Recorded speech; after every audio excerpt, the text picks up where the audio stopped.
All right, we have a big crowd tonight. Goes to a showing of the recipient of tonight's award. So my name is Dan O'Connell. I am the Chief of Police in Winchester, the newly Chief of Police. Thank you. And tonight I welcome everyone to the 42nd Annual Citizen of the Year Award hosted by the Chamber of Commerce.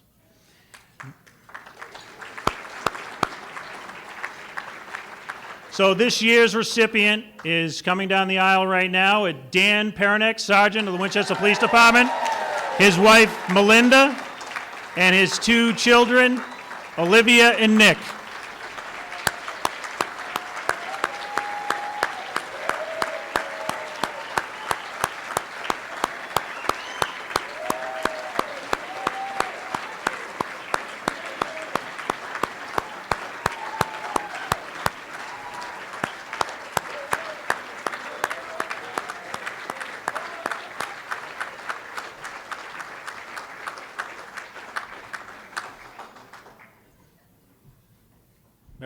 Very nice.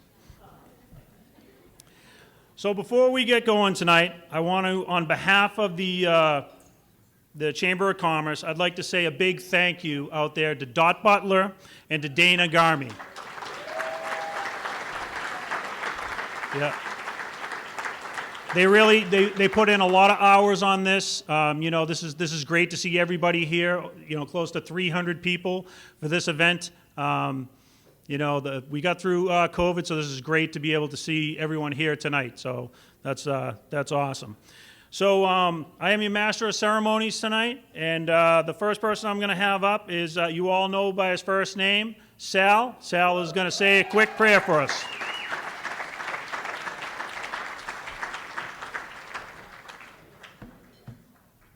So I hope you don't mind. I'm just going to share a couple words too. First thing, right, we are out of COVID. This feels awesome, right? And Dan brought us all together.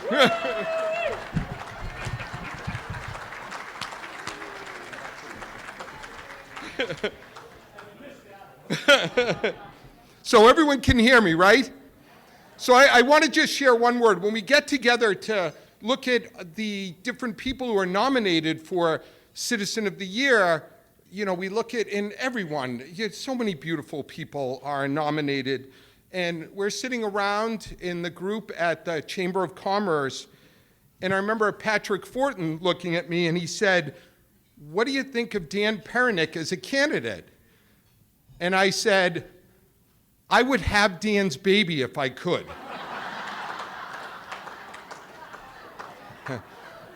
My mom's here. I don't know if she likes that joke. But I think that says it right, that I'll just share a couple words from my heart about Dan that I just shared out in the lobby with a few people. Remember some of you remember this, the old BASF commercials? That we don't make the product, but we make everything about the product better? And that was Dan for us in the town of Winchester. Everything he had his hand in was better because of his presence. And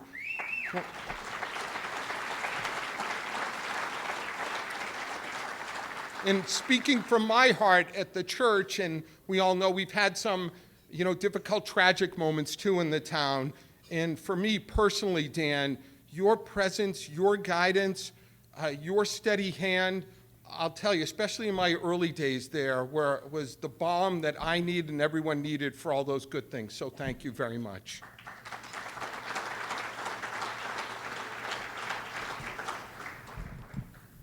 So let us pray. Loving God, we first come to you at the end of COVID, and we know it's been a difficult journey for everyone, that everyone in this whole world has been affected in one way or another, and we are first so grateful for everyone who has responded in positive ways to help pull one another through this. We also know there's been a lot of illness and death, and we pray in a special way for all those people who have suffered under the illness and for those who have died too. And now moving on to the big prayer. Loving God, We thank you for this meal that we share today, this wonderful venue, this evening of celebration, the outstanding work of the Chamber, and the brave work of the women and men in blue. And we thank you for our vibrant community of Winchester. But we especially thank you tonight for the gift of Dan Perenick. We have all been transformed by his goodness. He is a beacon of light to all. His kindness, his service to others, his bravery, his community-first focus, his joyfulness, his ability to constantly be a compassionate mediator. In your holy words, you say from sacred scripture, "Well done, good and faithful servant." We are better people because of Dan Perenick's presence. We ask you to continue to shine your blessing on all of us, and in a very special way to Dan, his lovely wife Melinda, his beautiful kids Nicholas and Olivia, his siblings, his dad, and all his family and friends. And we know that today, in a very special way, that his mom Peg is looking down and beaming with pride as she says, "Well done, my beautiful son." And we ask all of this in your holy name. Amen.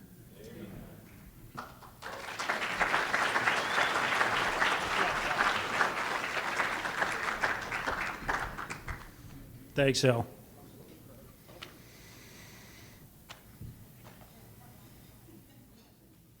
So I'd first like to thank the Chamber for choosing me to be the MC for tonight.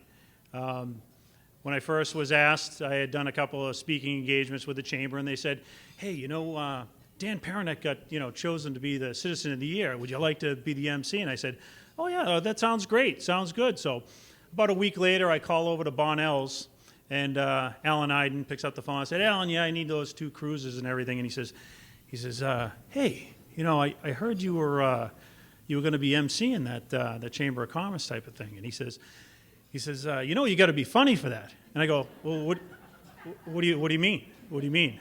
He's like, "Yeah, he's like, Tom Howley, he was pretty funny. Sullivan, he was really funny." He goes, you got to tell some jokes and stuff like that." I go, "I'm the chief of police." I go, "I can't tell jokes." I go, "Even the job description, when education, bachelor's degree, absolutely recommendations, not funny. It's not my thing." So I said, "Well, I'm thinking." I'm like, "Well, I went home and I said, 'Hey, hon,' I'm like, 'you think I'm funny?' She's like, 'No, not even close, not even close, not even close." So I said, "Well, why do you think that they wanted me to MC this?" And I said, "Well, I had heard, this is my first time I've ever been to a Citizen of the Year award, and I had heard there was a lot of rowdy individuals in here. So I asked them to place all the rowdy people at table 8. Table 8. So, Jay Gill, I have my eye on you. And I thought I saw Dot Butler come in with something in her purse. I hope that doesn't get hurled my way. But, Danny's a great guy. I've had the privilege to work with him for over 20 years. Danny has done literally everything in the police department. He really is. And, you don't really get to appreciate a guy like Danny until you get to the position that I'm in right now, because he really is like just having, an extra 2 guys, not just one that can go out there, get things done, not just as an SRO or as a road sergeant, but, we have a new position that we've actually created that's going to be Dan Perenick split in 2, like an SRO and a CRO, Community Resource Officer, because he's just done so much. He's gone so over and above for so long that, Mike DeRosa is going to try to fill those shoes, but those are really big shoes to fill. But Mike's going to give it a shot, right, Mike?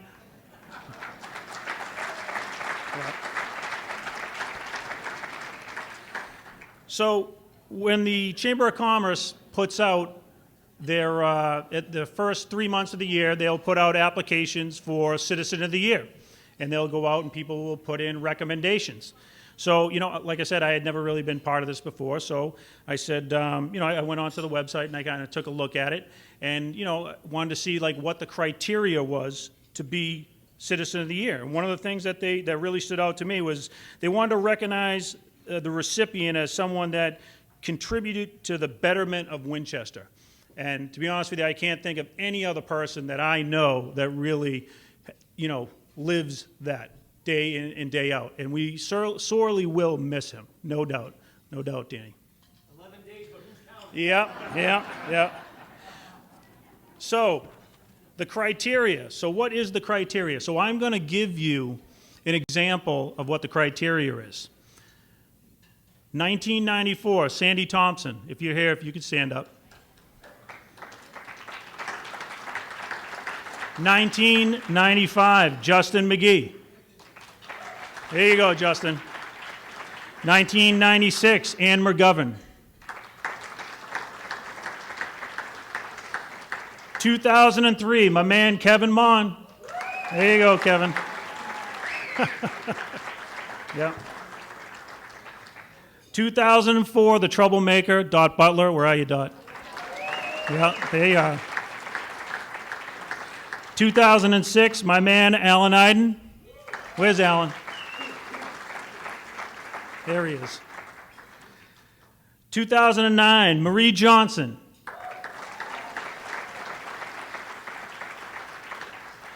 2011, Carl Bonner.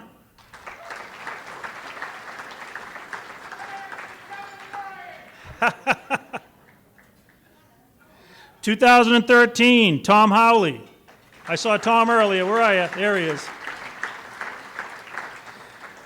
2014, the guy at table 8, Jay Gill.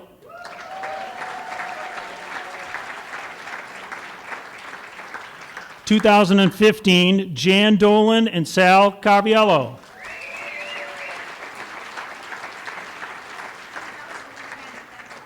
Okay. Oh, my bad.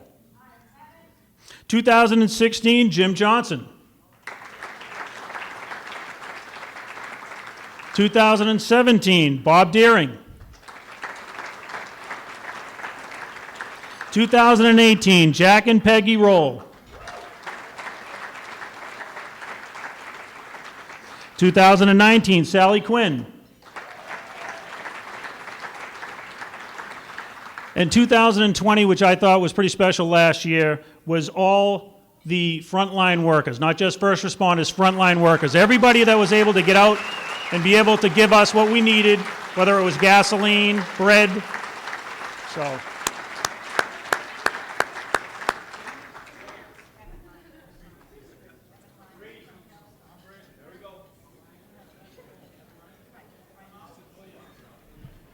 And how could I forget Kevin Ryan over at Fell's Hardware? My bad, my bad.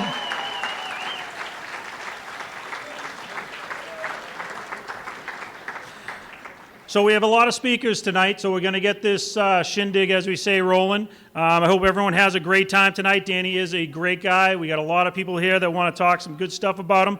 So we're going to get things rolling. The first person I'm going to call up is the chair of the select board. She is Susan Verdecchio. She spent 6 years on the school committee as a chair. She's put in a lot of time and effort for the town of Winchester. So please welcome Susan Verdecchio.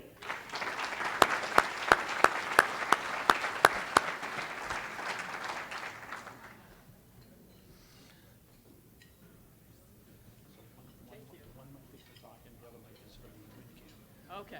All right. Thank you. Good evening. So I remember Dan Perenick as the school resource officer at Winchester High School for all 3 of my kids. Got them through, got everybody through, and he is more than deserving of the Citizen of the Year award, considering how many students he has mentored and counseled and supported over the years, likely in the thousands, right? Yes.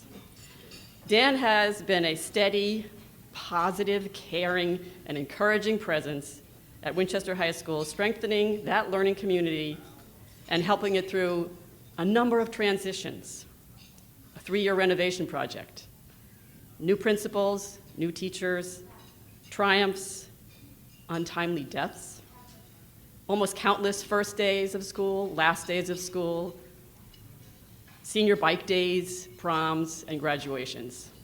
He truly does have a gift for connecting with high schoolers, for helping them work through their conflicts, their problems, to help them grow up and be their best selves. He also brings an energy and enthusiasm to every conversation or meeting he ever joins, projecting strength without being domineering, guiding without judging, and simply bringing out the best in everyone that he works with. I'm honored to present this citation to Dan Perenick, Outstanding School Resource Officer and Outstanding Citizen of Winchester. Thank you.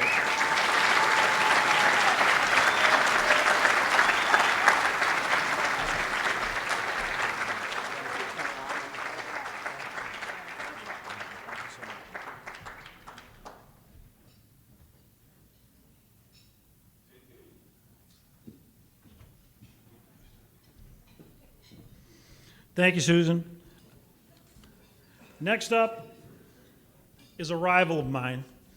I will say that I am 3-0 against him coaching. Representative Mike Day. Come on up, Mike. Next time I'll let you win.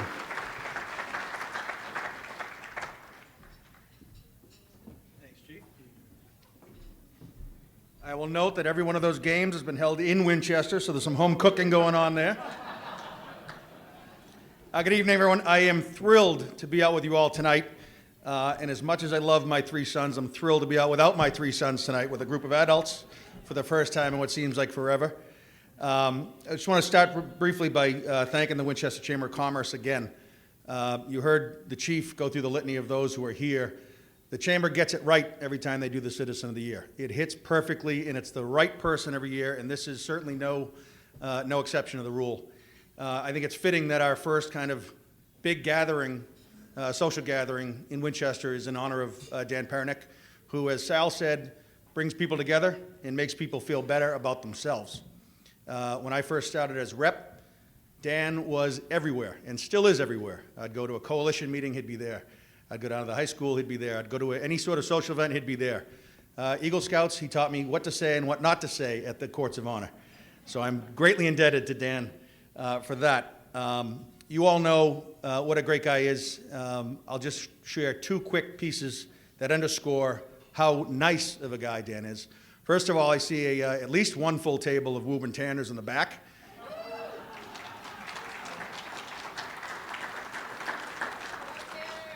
And anybody that can bring Woburn and Winchester together deserves more than a commendation, Dan.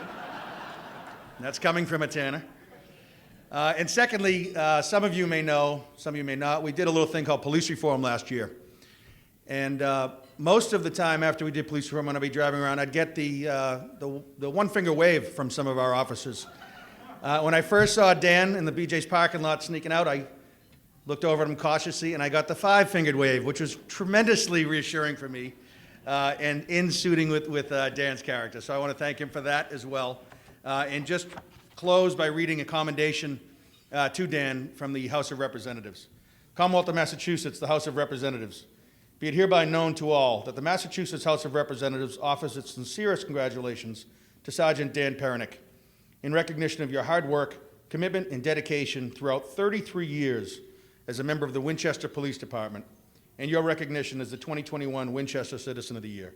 The entire membership extends its very best wishes and expresses the hope for future good fortune and continued success in all endeavors, given this 15th day of June 2021 at the State House, Boston, Massachusetts, signed by Speaker Ron Mariano and offered by me, Michael Day.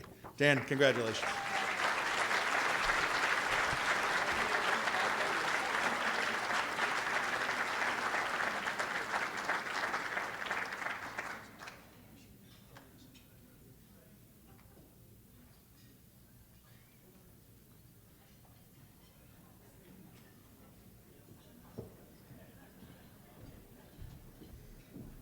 Holy smokes, I thought this was supposed to be a rowdy crowd. Jay, what's up with table 8? Get this thing moving, will you? Holy smokes. Thank you, Mike. Next up, I'd like to introduce Senator Jason Lewis.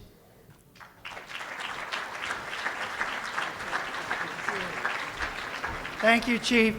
It's wonderful to join Representative Day and all of you this evening on the special occasion to present a Senate citation from myself and also from Senator Pat Jalen, who sends her regrets that she can't be here tonight. I've had, as some of you know, 2 daughters go all the way through the Winchester Public Schools, so I've had the good fortune of seeing firsthand how kind and caring and dedicated and really what a role model Danny Parinick is for our kids and our entire community. I think it's fair to say that he is truly a local hero. Recently, we had the high school graduation, which included my youngest daughter. So my parents were in town for the occasion, and we live fairly close to the downtown. So we walked down, and we're coming past the post office to cross Mystic Valley Parkway. And Danny sees us and quickly comes over, and he stops the traffic and, lets us cross Mystic Valley Parkway. My parents turn to me on the other side, and they go, "Wow, you must be an important person." I didn't have the heart to tell him Danny Perenick does that for everybody. So, it is on a serious note, this has been a difficult time for our police officers here in Winchester and around the country. So I do think it is especially fitting that the Chamber of Commerce selected Sergeant Dan Perenick to recognize this year. And I want to congratulate you.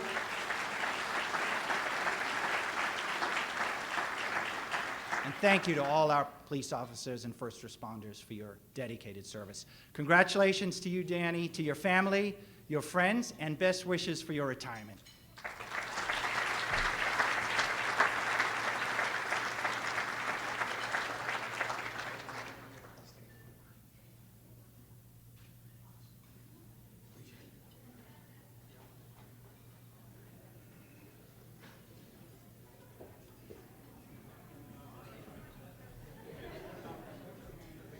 Thank you, Senator.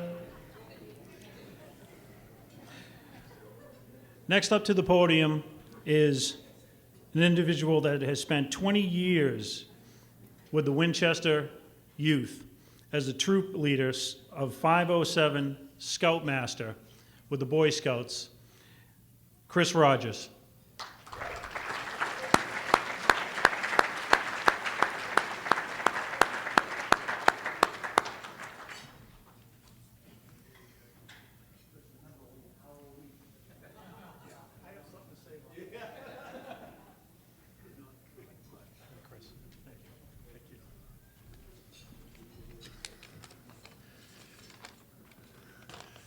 So I must say this is the largest group I've ever spoken in front of. So I'm a little nervous. I'm going to look down at my notes, but I'm going to try and speak from the heart.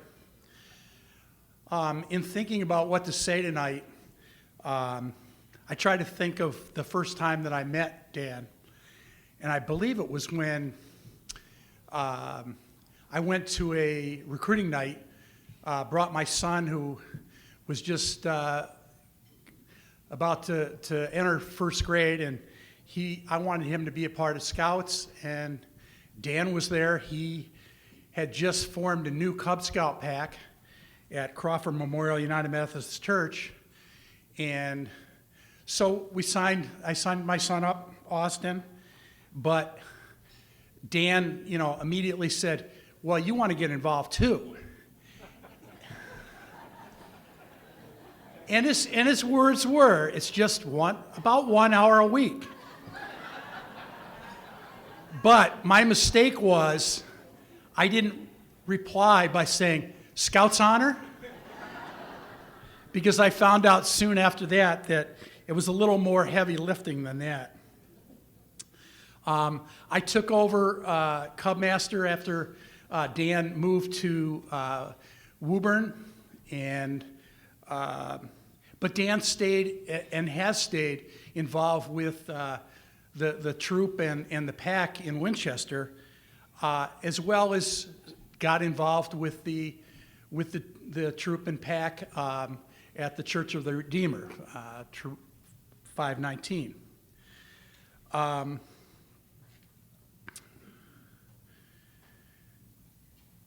And I just, he never completely left his involvement with us. Dan has been the voice of the Eagle at all our Eagle ceremonies for many years. And we kept asking him back, even though we had other Eagles that could do it, because we wanted to use as an example of what a model should be. And Dan has taught the scouts and adults many times. You know, as soon as our certificate's over, he's come back with his Heart Smart program and taught us, CPR and how to use a defibrillator and, helped keep us safe. When I think of all the things that Dan's been involved in, whether it's been as a school resource officer, teaching CPR, just working with the youth, and being a patrolman. You think of veterans and you say, well, they keep the country safe. But then you think of policemen and you say, well, they keep the community safe. And that's what Dan's been doing, in all its different ways, teaching us how to do the first aid, the CPR, teaching us how to be good citizens, teaching us good lessons, and just being there. And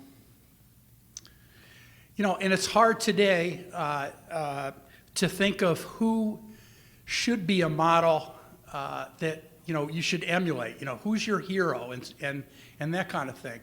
And sometimes you have your eye on, it might be someone in sports or, someone who's a politician, and then you find out there's something in their background that you don't want to hear, and that changes.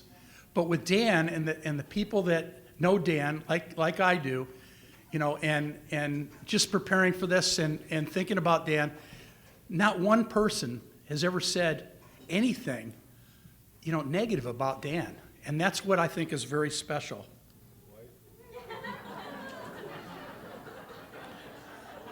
I'm not going to get into that, okay? But most important to me, and to me, was Dan taught me how I had been out of scouting for a number of years.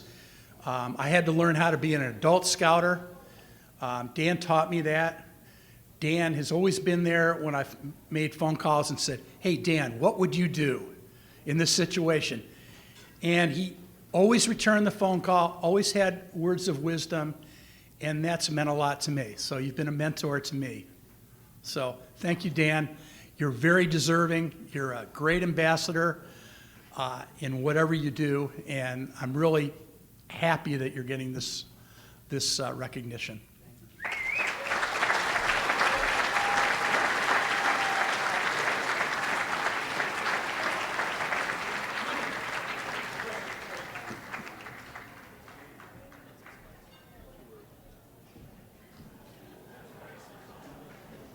What he didn't say. What he didn't tell you was one night when I dropped the package off at his house with the 921 car, at about 10 o'clock at night on a Sunday night, I reached over, and next thing you know, the siren went off with a new cruiser. I didn't know how to turn it off. Every night, every light in the neighborhood came on, and Chris's wife was like, what is going on? Now I can say, you must hear him, you must hear him arrest me or anything like that. So, Thanks, Chris. So next up is a familiar face. I'm sure you've all seen her. She has been downtown since 1984 with Bookends Downtown. Everyone knows her. Everyone loves her. Judy Manzo.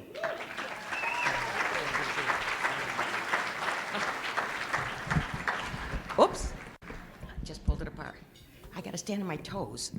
Okay. All right, guys, I'm just going to tell you a funny story, and that was because Doc Butler said I had to do it.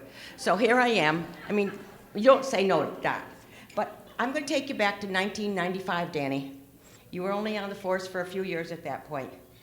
And it was our son Michael's senior year, Winchester High. Now, my husband Mike and I, and our daughter Catherine and Lizzie Drummond, were on our way down to Key West for a lovely spring break.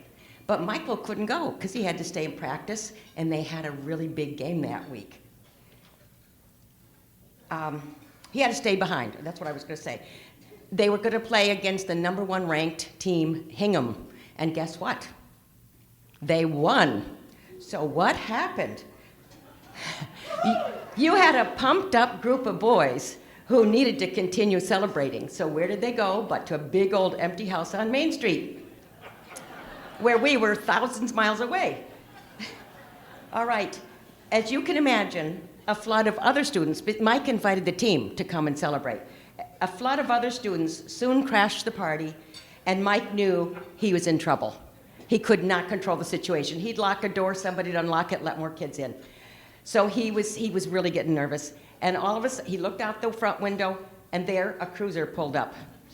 And he said, "This is it, I'm in really big trouble." He goes out the door. This guy gets out of the cruiser, and he starts walking towards Mike. And I checked with my son this morning to tell him that I was going to do this, and would it be okay with him? And he said, "Oh my God, I remember that so well." Well, here we go.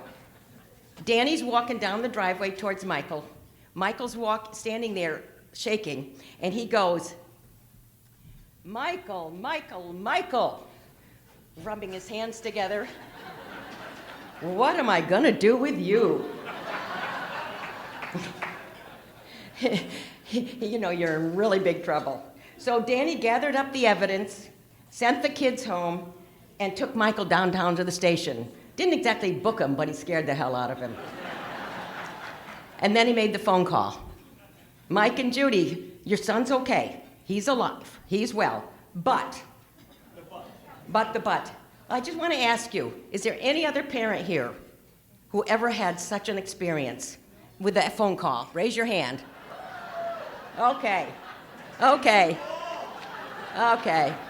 Well, as I said, as I finished the conversation this morning with my son, who is now, 45 years old, the rest of his senior year, he felt like he was in constant police alert, and he never got caught again.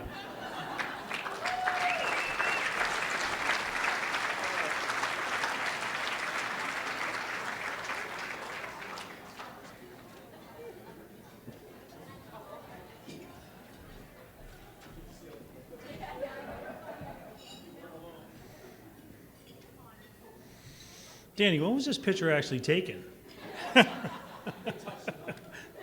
Photoshop. Next up is McCall Principal. He came to Winchester in 2008. He's worked closely with Danny. Danny has been over since Mike Ciccarello took over at the high school. Danny has been over at the McCall Middle School working with James Lind. So please, James Lind, Principal of the McCall Middle School.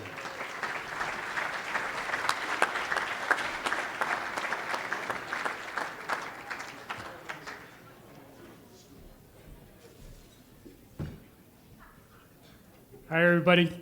So like the chief said, I've really been here for 3 years, and I started working with Danny pretty much the moment I got here, but really I didn't really get close to him. Not close enough to have a baby, okay? Okay, but I didn't really get close to him until this year when he's housed at McCall Middle School, but you know, I feel really honored that I'm able to be invited to come here to speak about him. So I really signed up just to have a dinner. I really didn't want to. And Dot said, you have to say something. And I thought it was a joke at first. And so a couple of days ago, I emailed Dot and said, "Dot, do you really want me to say something?" And Dot said, "Yes, roast and toast, capital letters." So I'm roasting and I'm toasting. But before I talked about Danny, I'm sitting at table 17 where all the administrators are, and this extends to all educators and all police officers and pretty much everybody during the year and a half. It's been a tough year, and Danny and I knows this as well as anybody, that the toughest part about our job this year is dealing with all the complaints. So before I talk about Danny, okay, I have a microphone in front of me. I have a ready-made audience. Please indulge me. I'm going to air some grievances. So 3 years ago, when I interviewed for the job, I came to Winchester. I'd never been to Winchester before, and I was struck by how beautiful of a town it is. I was at the town commons. I love the buildings around there. I love the fountain. I love the fact that the T is in the background. It just seems like what a beautiful town. But the last months or so, it's really gotten downhill. Okay, and Chief, okay, I want you to do something about this, all right? The main reason why I'm really disappointed about the aesthetics of the downtown is because of this.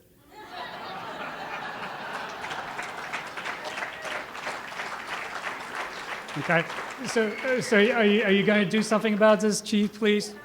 Right? Do we not care anymore? I mean, kids are walking around. They're looking at this. They're scared. Even if you don't care about the kids, okay? I mean, the property values. Right? You know, who else am I disappointed at? Pretty much every single teenager from Winchester. You would think, you know, when I was a kid, this is easy target, okay? I mean, mustaches, horns, right? This is easy stuff. And where are the kids? You know, the middle school kids, they come into my school, they have no problem going to the boys' room, they have no problem writing things like Mr. Lin is a blah, blah, blah, blah, blah, okay? But they can't take the initiative to write a couple of profanities on here. And I'm looking at you, Principal Mahoney, all right? Step it up, the senior pranks, come on, step it up. All they're doing is riding bikes, right? So, some of you are wondering, what does a school resource officer do? So I will tell you what a school resource officers do. So, you know, this is something that Officer Perenick did for us during the winter. So we got a wind of this family. Kids are attending school, but we got a wind of the fact that they're not actually living in Winchester. And as you know, really can't have folks from outside of the district attend school here.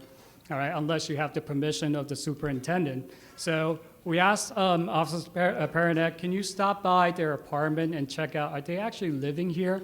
And Danny, being the dedicated public servant that he is, he's like, yep, I will go there. He came back the next day and go, you know something? You know, I went over to that place. The windows are really this high, and so I can't really look into the window. So I jumped, and I jumped, and I jumped, and I couldn't look in. But don't worry. Okay, because I'm going to go back there tomorrow with a step ladder. And he came back and he said, yeah, I brought a ladder there. I climbed up there, but the problem is the curtains were closed. Okay, but it's okay, right? This guy is ingenious. He said, there's a little crack. So I was able to look through. And I took some pictures. Look, here are some pictures. Okay, look through the living room. There's nothing there. All right, so I don't think anybody's living there. That's the type of person that Danny Perenick is. He's a problem solver. Okay? So if you want to know what a school resource officer does, if you ever see Danny crawling around on your lawn, sitting in trees, hiding behind bushes, okay, just leave him alone. He's doing his job. That's exemplary school resource officer work. So Mike DeRosa, are you taking notes? Yes, this is what you will be doing, okay? So all jokes aside, like I said, I only know Danny for a year, and what do I know about Danny? I think he is one of the kindest person that I have ever met, and I think the greatest thing about him is he truly, truly believes in relationships. He goes to Canby Lake Park. Right? When we send the 8th graders to this park, he is the first one to volunteer, all right? And when he's at Canby Lake Park, okay, he's actually riding the rides, okay? I'm sure he enjoyed it, okay? But I think this is what is so good about Danny, because he truly believes that he is a trusted adult for the students that come to my school. He goes to D.C., okay, not because he enjoyed the 12-hour ride, which I'm sure you're going to hear about in just a second, okay, but he believes that being with kids, okay, developing that relationship, okay, is important. I'm sure he's going for the barbecue, which you're going to hear about in just a second as well. Okay, so Danny Perenick. We need more people like you. I think when I think about this world, I think about the divides that we have, and more we have people just so dug in about what they believe in. And you know, I think Danny works really hard to be kind to other people, to really understand other people, to listen to other people. And I think he does a fantastic job being nice and kind to people, even if he doesn't truly understand what the other person is, because you don't have to fully understand that person to be really nice to that person, to love that person. And I think Danny is the master of that. So I wish you a great retirement, Danny. Okay, I hope you'll come back to visit us and the middle school kids, but please don't visit by using Zoom, because you're gonna be spending hours, okay, looking for that link that I sent you 3,000 times already, okay? And by the time you find that link, I'm probably retiring already. Okay, so congratulations, Danny.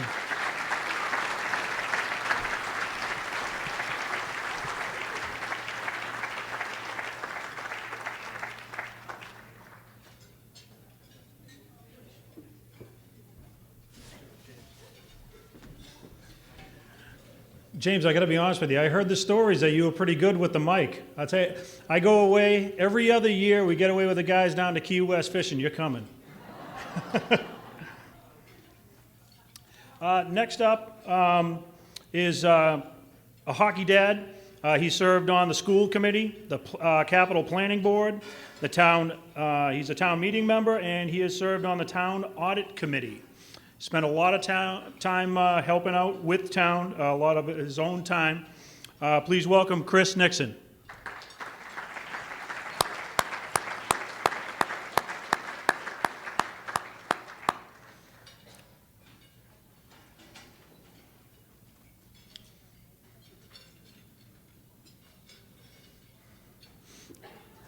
What's your record against Mike Day? Good thing about hockey, I see Mike Day at a rink more than I see him around Winchester, and that says something. He's committed to both our town and to the world of hockey, and I appreciate it very much, both as a constituent and as a hockey dad. First of all, Dan, to you directly, I just want to say it was really important for me to be here tonight to acknowledge you and recognize you and thank you. Judy Manzo hit it squarely on the head, however. It's hard to say no to Dot. I wanted to be here. I was a little anxious about speaking because the tradition of this award is, as you all know, a roast. But if you asked me a while ago for a list of folks who are sort of eminently unroastable, I think you'd be at the top of the list. I'm not a native of Winchester. I'm a transplanted Texan. I moved here in 1999. I fell in love with our community and the people like you who are in it. I didn't grow up with you. I don't fish with you. I don't play hockey with you. So I know you. Oh, this means coffee. I thought this meant a different beverage. Okay, I'll still take you up on that.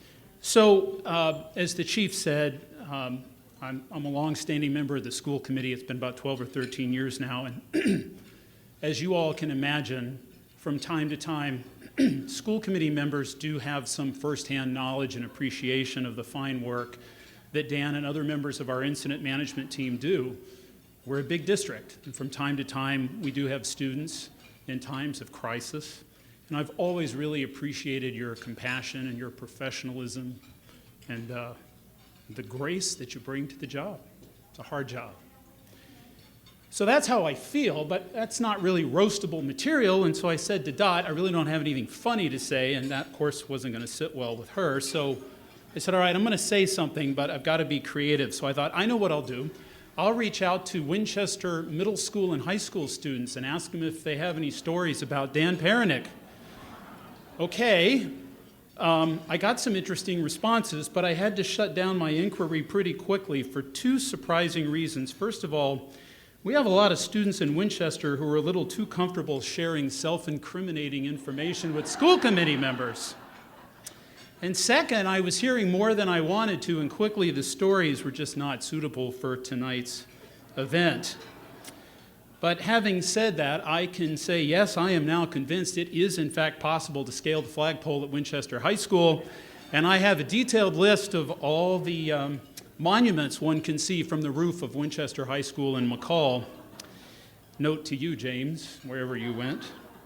But what was the common thread in some of these stories? It was that they often ended, what did Judy describe earlier? They end with a knock at the door and an uncomfortable conversation with Sergeant Perenick, mom and dad, and compassionate second chances.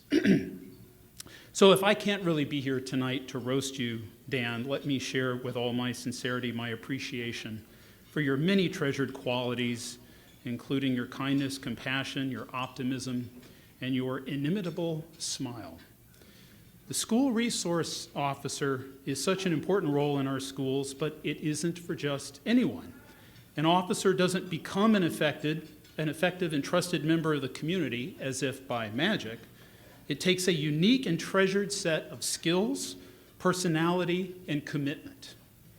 And so to follow Representative Day, who had some language from Beacon Hill, let me share with you Mass General Law, Chapter 71, Section 73, Papa, that acknowledges this, charging the Chief of Police with assigning an officer the Chief believes would strive to foster an optimal learning environment and educational community, with preference to candidates who demonstrate the requisite personality and character to work with children and educators in a school environment. In other words, one is not appointed to SRO and then figures out how to be the SRO. One must first have the natural and the authentic qualities for the role, and Dan, you have them in spades. This job, it would seem, came naturally to you. So there's one anecdote involving a child that I can share tonight, and I hope I can get through it, because it's my own. James is going to get to enjoy Sarah Nixon in the fall. She's a rising 6th grader. I'm looking forward to it because it means for the first time in, I think, 16 years, I don't have to introduce myself as a Morocco parent.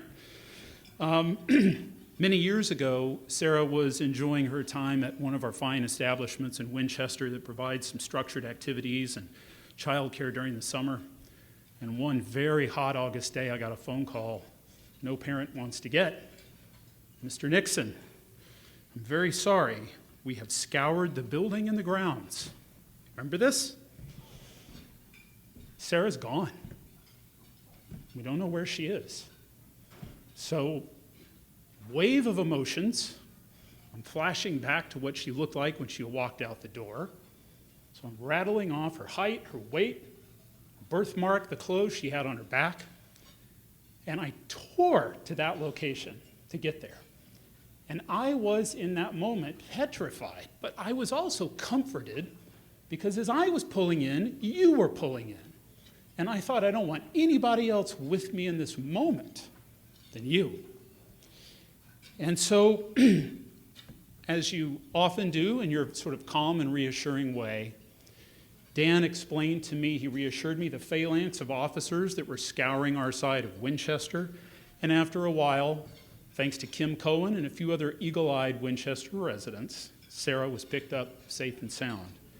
And I was really struck, not just at how Dan handled me in that moment, but how he handled Sarah. She'd been away for a while. You engaged with a 5-year-old as effectively as you would someone who just got their driver's license. She was safe and secure with you, and she was happy to talk with you. So my story had a happy ending, and Sarah's gotten a lot of mileage out of that because 2 weeks later in Miss Testa's class, on the first day of kindergarten at Morocco, in response to a prompt at Circle, what exciting thing did you do this summer? My daughter said, I got picked up by the cops. And she's continued to use that to good effect. So watch out, James Lynn. So Dan, on behalf of myself, my family, my wife Amy, Jack and Kate, thank you for doing your part to find Sarah and return her safely.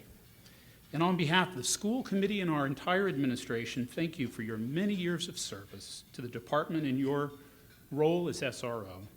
Few people will ever fully appreciate your fine work, but those of us who do will never forget it. Congratulations on your retirement. We wish you all the best.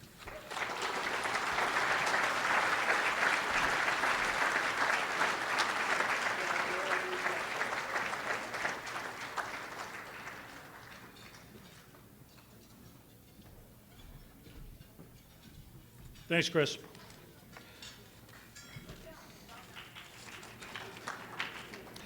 So right now, everyone take a little bit of a break.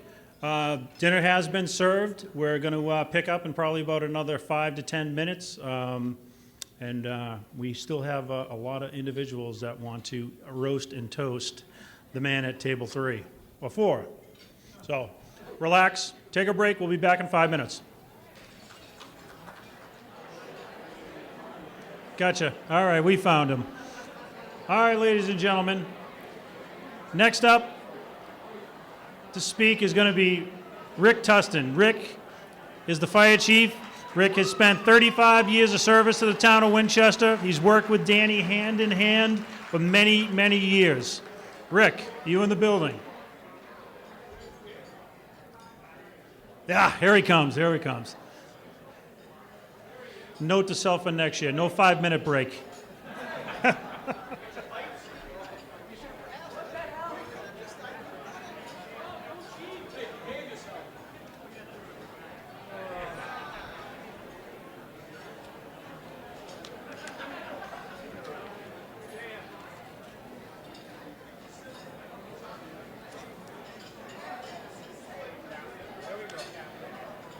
All right, good evening, everyone. And Dan, I'm so happy to be here for you tonight. Really, call him to order, right? I do want to say congratulations to Dan on this very esteemed honor. You know, Dan, it's hard to believe it's been over 21 years since we first started collaborating on safety issues, not only in the schools, but town-wide. I don't know where the time went. 21 years. That's right, that's right. Yeah. You aged better. You know, it's funny how fate deals the cards. I'm always a firm believer in fate. And, you know, a lot of people don't know really how Dan and I came to be partners. And it really was a twist of fate. In 1996, I brought a program to the schools called SAFE, Student Awareness of Fire Education. In those early years, I would team up with the health department and the DARE officer, Paul Austin, to host an anti-tobacco program for the middle school 6th graders called Hot Shots, which was a basketball tournament. And then Columbine hit, and things changed. And there was this new thing that I was introduced to that I hadn't heard about, a school resource officer. I was like, what is a school resource officer? I had no idea. And there was a new group called STARS. And again, what was STARS? Well, I would soon find out. In 2001, I was a newly appointed captain, and I was working fire prevention, and word had come down to me from one of the elementary school principals that this new group, STARS, they were having conversations about not evacuating when the fire alarm went off. Well, you know how I probably reacted to that. As a member of the state's task force on fire and life safety education, I asked the state fire marshal at the time, Steve Cohen, if he heard about this group called STARS and what they may be suggesting with regard to evacuations.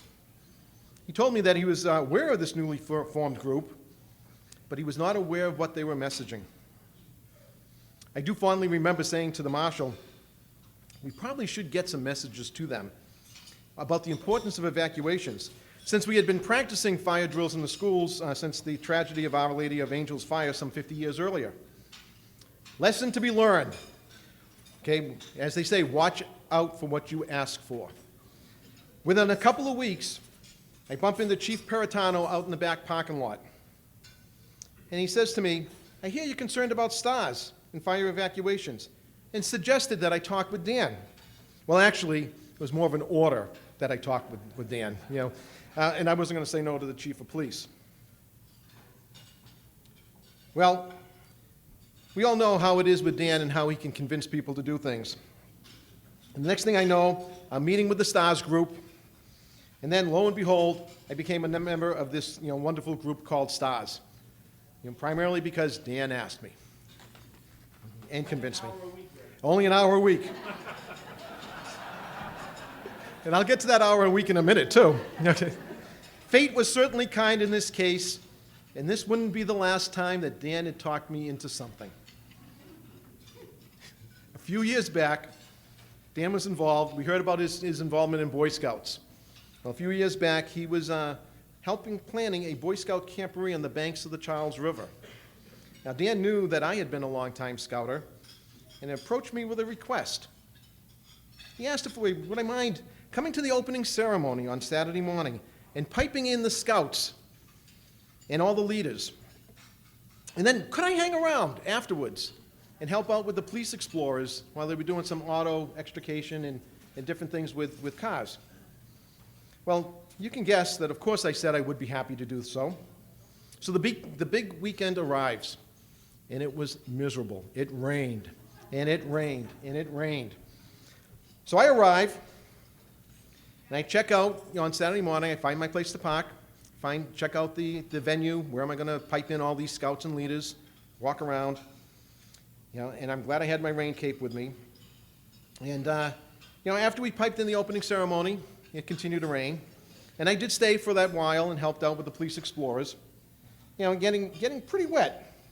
But I had said to Dan before we actually started, and through the morning, I said, hey, Dan, where are you going to be during the day if I need to get a hold of you? So he responds to me and says, oh, I'm going to be in the MEMA command post, which is a nice trailer. Yep, very nice and dry and warm. Kind of saw where this was going. Dan, I still have that T-shirt from that event, and I still have that patch that you gave me. It is with all my scouting memorabilia. And it really only took about a week for everything to dry out, but not too bad. As I said, Dan has a way of talking people into doing things. So about 12 years ago or so, it gets a little foggy here, but Dan says to me one day, he says, hey, Rick, you really should go on the 8th grade DC trip. It's a really rewarding experience. You only have about 12 to 16 students that you'll be responsible for. It's a piece of cake. You'll love it. Well, he did leave out a few details. I would find out about them once I got to DC. But of course I said yes, and the rest is history, as they say. And because of that, because of Dan, I gained some really great bus partners. Hey, bus partners? Yeah. Yeah. And some really great friends. And I wouldn't have these friends if it wasn't for Dan. So we really did have some great memories and great times. So I'd be remiss also if I didn't have my sincere thanks to Dan for working with Paula and myself on the Public Safety Memorial that we hope to dedicate this fall. That's a project that's really dear to my heart. And Dan, it's a fitting way to finish your career with that. So over the years, Dan and I have developed a great partnership, working together with the schools and the town, making them safer, building on each other's strengths. Although it's the one thing that I did notice over the years of working with Dan. And for all of you who have worked with Dan closely, have you ever noticed Dan not to be with his calendar planner? He has this nice old-fashioned calendar planner. Dan, I thought I was the dinosaur in the room here, okay? But even I know that this little device, that we call the cell phone, it has a little neat feature on it called a calendar. It'll actually sync with your computers and everything else, and it'll actually tell you when your events are. You really do need to give it a try. All right, that's my one little roast for you, okay? Dan, it's been a great 20 years working together. I would not change a thing. Congratulations. Nothing but best wishes on the adventures to come. But wait a minute, I do digress a little bit. There is more to that DC story, and you're going to hear about that in a little bit from our faithful DC crew. Dan, congratulations. Thank you.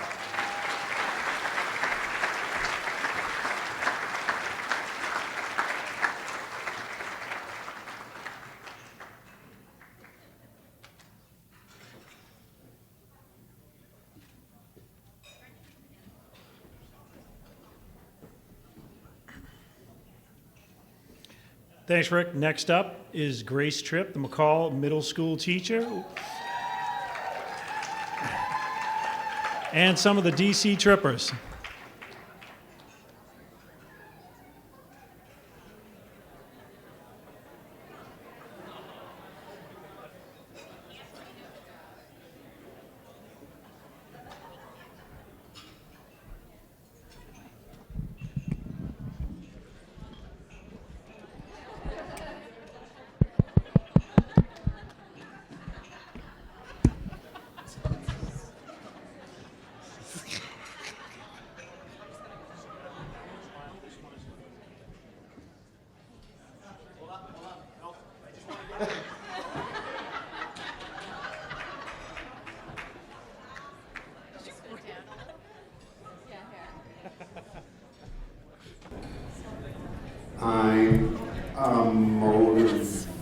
motivational speaker.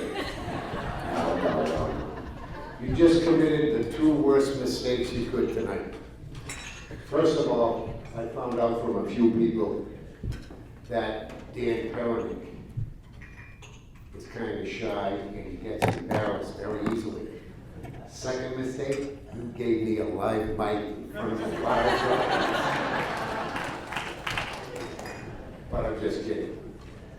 You know, I've been fortunate and blessed to work with Dan for most of my career at between the high school and the middle school.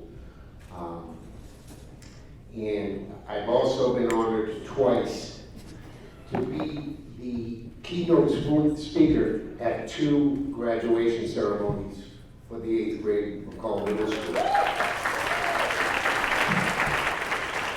And you know, during the speeches, the first speech I made, it was, you know, you thank everybody. You thank the principal, the superintendent, the families, the guardians, parents. And I said, you know, there's somebody always left out here. So what I said was there was one other person in that building that night that we need to thank.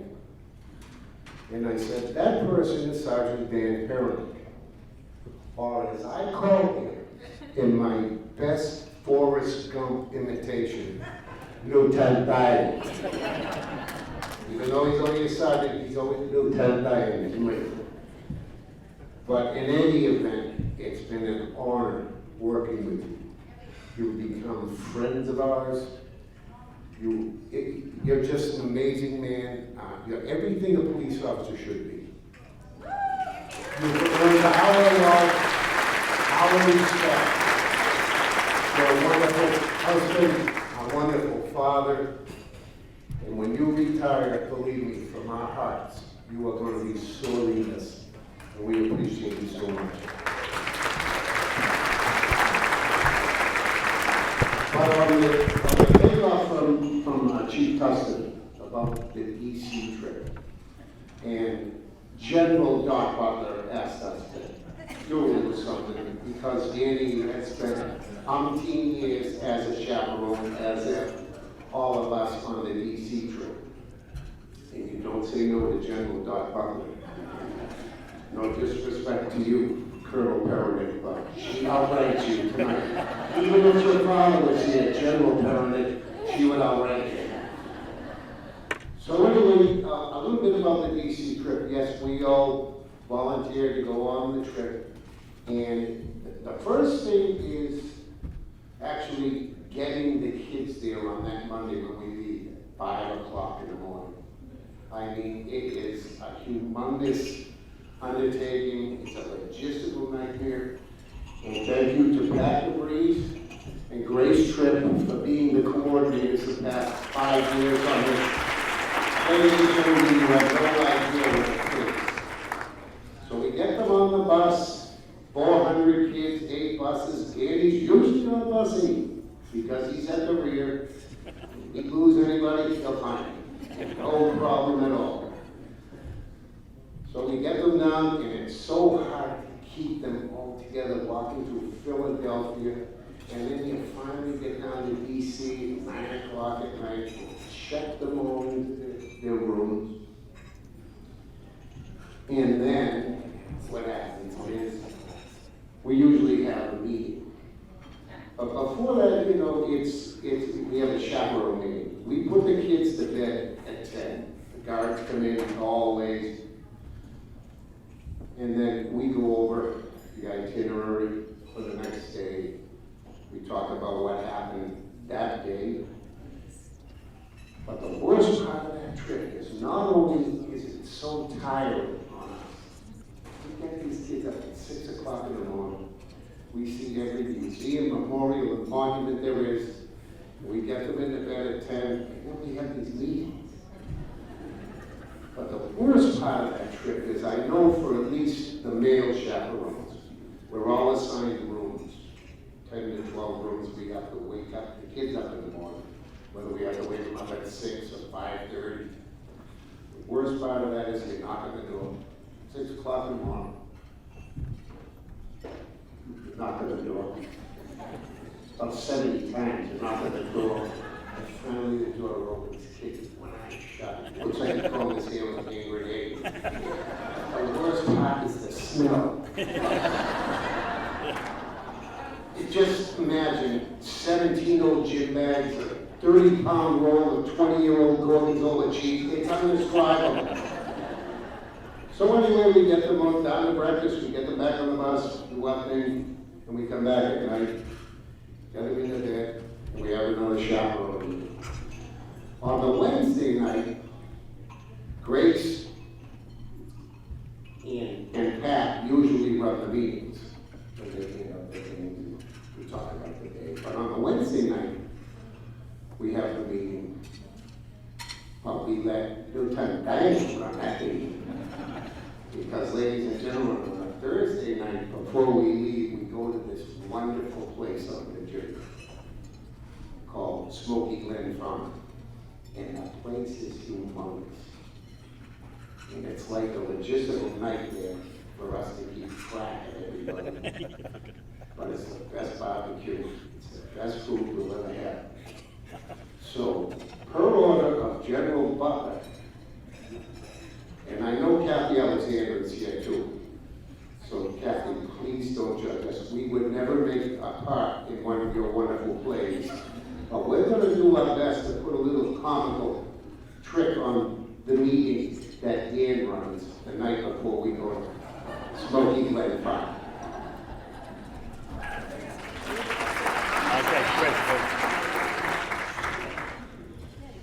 Okay, everyone, it's been a really successful day today.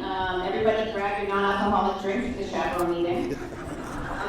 First things first, bus 8. So Aaron and Lauren and Danny, here are the lunch tickets for tomorrow.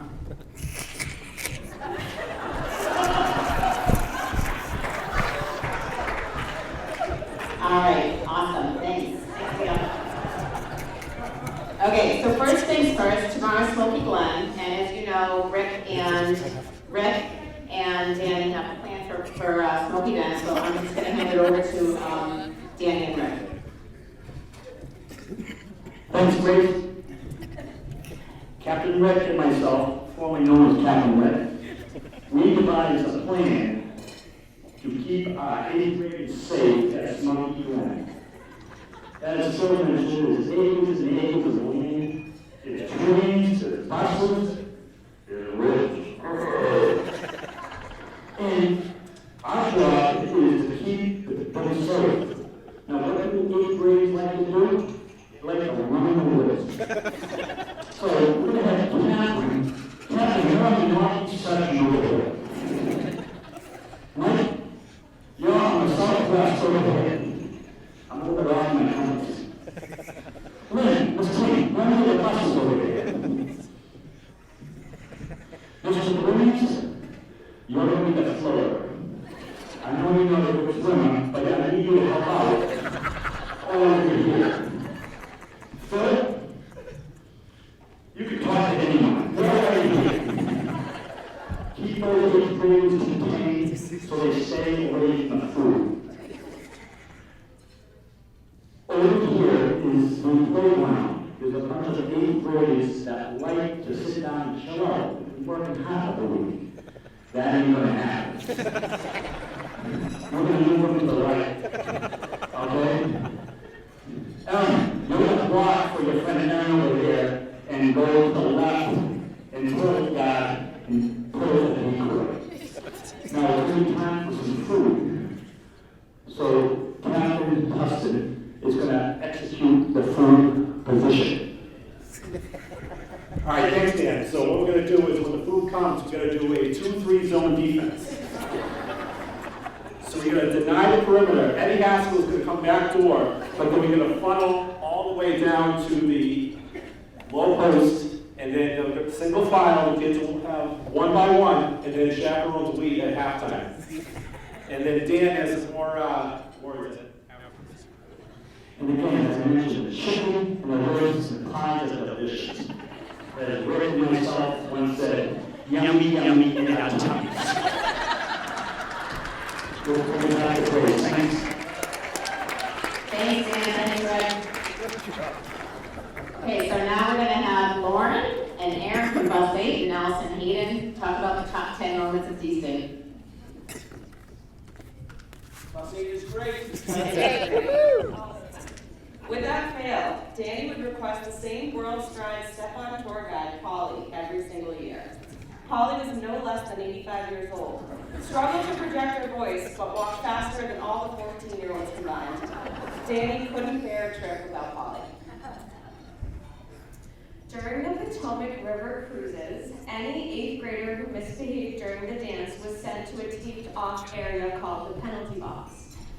Danny would assign students either a 2-minute minor or 5-minute major, depending on their offense. While in the box, 8th graders would say to one another, "How long are you in for?" At the zoo, Danny and Tom stood in front of a cardboard cutout of pandas and pretended to feed them 2 apples. When shown the photo, many of the chaperones believed that it was real. After a long day of DC tours, Bus 8 enjoyed a night of Mexican food, then immediately regretted it once we realized we had a long bus ride back to our hotel after feeding 50 kids dinner filled with beans and cheese. Even Polly commented on that. Okay, the year of the fanny packs. When wearing the red fanny pack of nursing equipment was spun from a chore to a badge of honor and a cool accessory, getting the kids to take turns wearing what we should have been wearing. Turning a snow-covered Smoky Glen trip into a memorable experience for the kids by using trash bags and pizza boxes to create makeshift sleds. And then lastly, when a student stole a pie from Smoky Glen Farm, then we stole it from him to eat at our nightly meeting. Danny, myself, and Erin showed pictures of us eating the pie to him the next morning and thanked him for his generous contribution.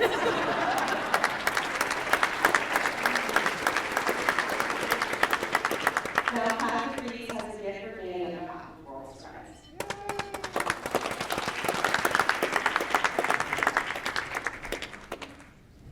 Danny, World Strides sent this beautiful book of Washington, D.C.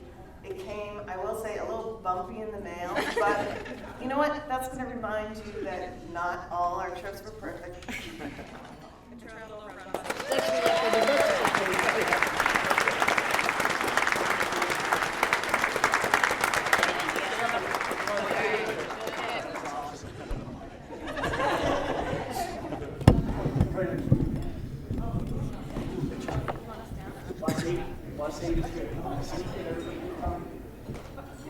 Mike, which one's the real thing?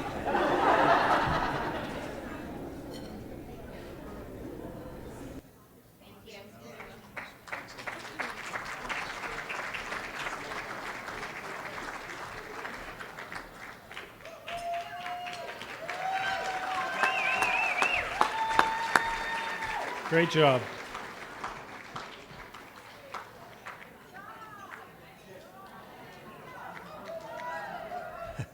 Up next is a contingency from the Winchester High School. We're going to have Mai Harrison, Abby DiMatteo, and Principal Dennis Mahoney, please. Dennis, I knew they put you with the group to keep them in line, because I know Mai can get out of control sometimes.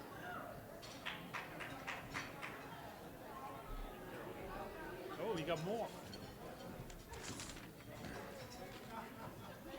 A point of clarity before we start. Principal James McCall talked about this, Principal James Lynn talked about the signs, and a point of clarification, the high school students did steal about 50 signs, and they placed them all around the high school on their senior prank day. So what did I do? I called the first person who could do anything about it, not the police, not anybody in emergency capacity. I called Dot Butler and said, I got these signs of Danny all around my building, what do I do? And so we collected them, and she took care of them. But at that point, she said, oh, and by the way, you're going to speak, and you're going to give a roast to Danny for his Citizen of the Year. So this is how I got roped in, and it's not a point of strength of mine to give a roast. Normally, we're shining the apple. We're talking about school, how great it is, and all the good things. But to do a roast is a little bit difficult, so bear with me. we've got our team up here to help me out as well. These days are tough for many police officers, and joking about the job could be a third rail for many in attendance. However, poking fun at Dan isn't hard at all. Of course, as a man who is unfailingly nice, polite, and supportive under all circumstances, blah, blah, blah, but have we ever really done a character study of Dan Parinick, the school resource officer? After some minutes of light reflection, some less than careful calculations, and a general disregard of facts, it becomes increasingly obvious that Dan Perenick closely resembles, in spirit, Jackie Gleason's character from Smokey and the Bandit, Buford T. Justice. Like Buford Justice chasing the bandit, Dan was always chasing parties in the fells. And like Buford Justice, those sumbitch kids kept slipping past him. We've imagined Danny and Mike Chick, who plays Junior in every scenario, driving the fire lanes of the fells as the kids stand behind trees or pretend to be local wildlife, while Dan and Chick keep going in circles and circles and coming up empty-handed. Buford and Dan could both be accused of taking some things to the point of obsessive. Like Buford Justice chasing the bandit 700 miles across the South, Dan was obsessed with preparing WHS for the worst. Should the school be taken over by Chechen rebels, we would be ready to follow our incident command systems. If Colombian drug lords start to abduct our students, we know what to do, and we know we'll need a scribe to take notes while we do it. If a massive tornado that only touches ground on 80 Skillings Road and a plane should crash on the top roof of the high school while we're overrun by a pack of wolves, we will consult our Dan Perenick manuals, grab our AEDs, of which we have many, turn on our radios, and put into action what we have drilled to save the day. When I once told Dan that I thought a lot of these scenarios weren't germane to what we do at the high school, he was quick to remind me that the Germans really aren't a concern of his these days, but he's watching them. Buford and Dan were both so focused on the obsession that they missed the bigger picture. In fact, we always wondered if Dan knew where the proverbial bodies were buried in town. As luck would have it, we were given proof this past fall that he didn't, when a massive gravesite was uncovered in the flats just feet from Danny's childhood home. Like state fairs and graduation ceremonies, large crowds can sometimes hide crimes that are happening in plain sight. The bandit finally got away from Buford at the county fair in Atlanta. And at this year's graduation, Dan was foiled again when the Red Baron did a flyover of Knowlton Stadium. At least Buford T. Justice would have fired a few shots, Dan. Thank you. So did I. All jokes aside, Dan, you've been a friend, a confidant, a support person, and a leader in our schools and community. You've made a positive impact on every person you've come across, and we've been lucky to have you with us for so long. Our schools and everyone in them are better places because of you. Your contributions are immeasurable and unmatched. I consider myself lucky to have been able to work with you for as long as I have, and I value our friendship. Thank you very much.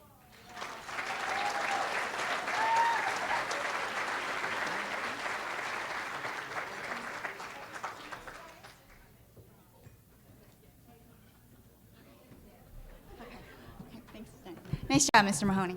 Okay, I'm Mike Harrison, and I have to write this down because then I get all emotional with Sergeant Parinick, and then I cry, so I had to do, I can't roast because Dot asked me to roast, and I can't do that. So we're going to do a fun, interactive candygram. And I'm joined by our WH team, our assistant principals, our athletic director, our PFA board, past and present, very exciting. Okay, are we ready? Kind of, sort of. Okay. Oh. It starts on this side. It starts on that side. Oh. Okay, here we go.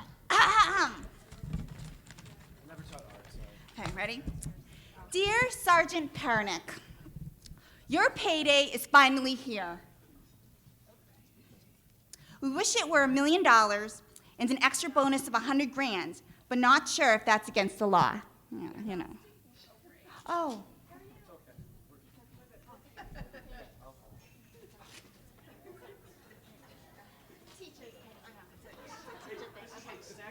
I know. Okay, I'll just keep reading, and as the people do it, okay. So, you can finally take 5 and leave the work crunch behind you. Oh, sorry. Just slow down. No more goobers, Krabby Patties, duds.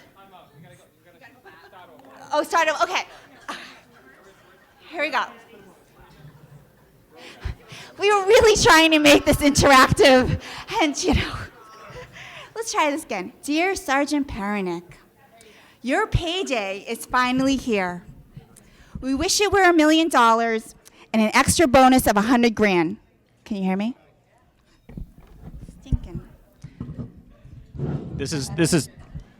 You turned it off. That's okay. Go ahead. I'm sorry. Thank you. Okay. Where are we at? Okay. Okay. You can finally take 5 and leave the work crunch behind you. No more goobers, Krabby Patties, duds, runts, and airheads to deal with. Now don't snicker at folks unless you know what group you're in. No more texts from Dot, and F-bombs from Maria. No more picking up nips in the fells, suspicious bottle caps to track its skillings, jewel pods, or questioning whether or not the Sour Patch Kids and gummy bears are edible. You now have the freedom to go fishing if you like, because you're happily passing the job, ready, to do 2 great officers, Mike and Mike. Come on up. They had candy too. See? Surprise. We tried. Okay, show them where the mics are. Here somewhere. It's okay. See? Okay. Your speech is good. You guys are doing great, team. This is great. Don't give up. Oh, I know, we didn't get a chance to rehearse. I kind of just sprung it on them that here are your candy pieces. And okay, we really scored getting you as our SRO. Scored. RO scored. It's all right. It's okay. It's okay. Just keep going. I think someone misplaced it. Someone misplaced their candy. There are good and plenty of reasons to celebrate you. You always go the extra mile for all of us. Yeah. At this point, we might just hold it up. It's okay. It's okay. Let's just do it that way. You will always go the extra mile for all of us. You have been our lifesavers to so many. It's true. We think you are sweet and definitely a rock star. Yeah. Look at that. Nice job, you guys. Nice job. You are truly one of a kind. A Mr. Good through and through. Nice, Miss Conis. That's what I'm saying. Good job. We hope your days will be filled with mounds of joy and fun. And fun. Okay, yeah. Miss Chella's coming out. Fun. We will miss you and love you to pieces. From all of us WH nerds with great love and respect, Dennis, Paula, John, Mark, Abby, Brenda, Brendan, Heidi, Maria, and I, and Miss Chella, and Valentina. Thanks, guys. Nice job.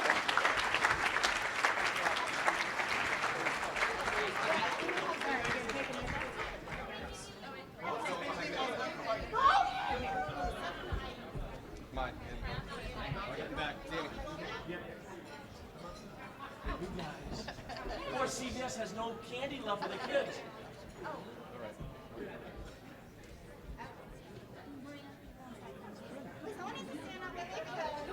Here, I can stand in front of John. This one is like 9.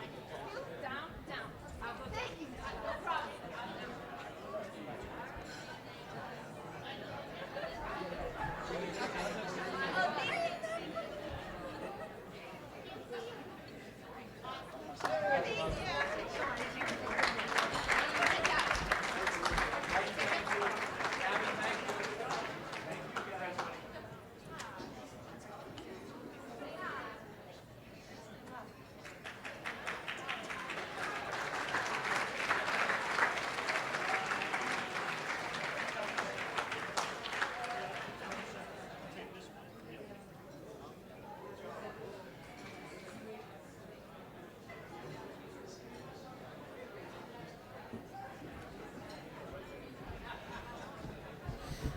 Danny, you taking that home?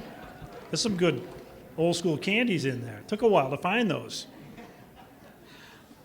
So next up is something that's near and dear to Danny's heart. Carol Perry is going to speak on behalf of cops, concerns of police survivors.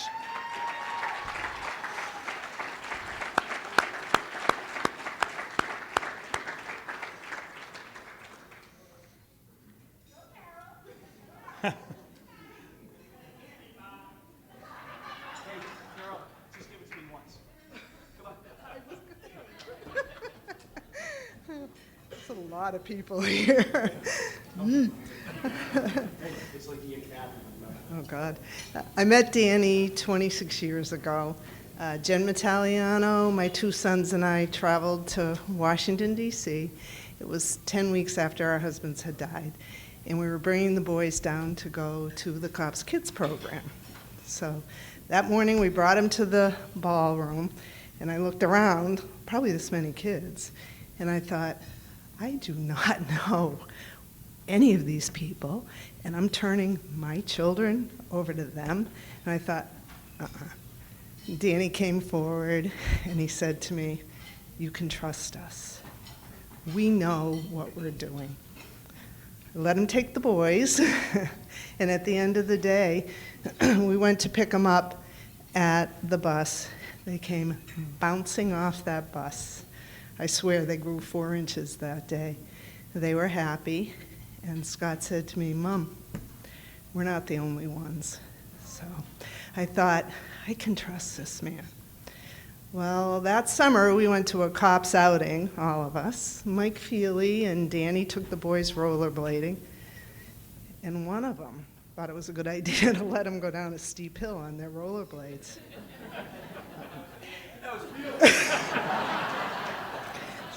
Scott... No. Scott left half his skin on the pavement, but you know, things happen, right? I'm still gonna trust this guy, I really am.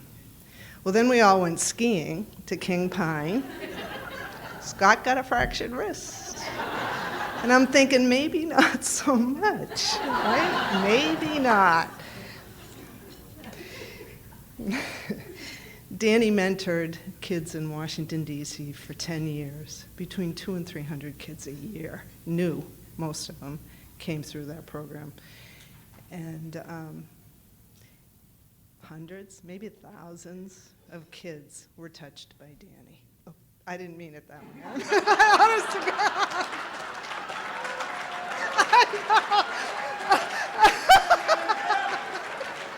That's not even in here. I did not. Oh my God.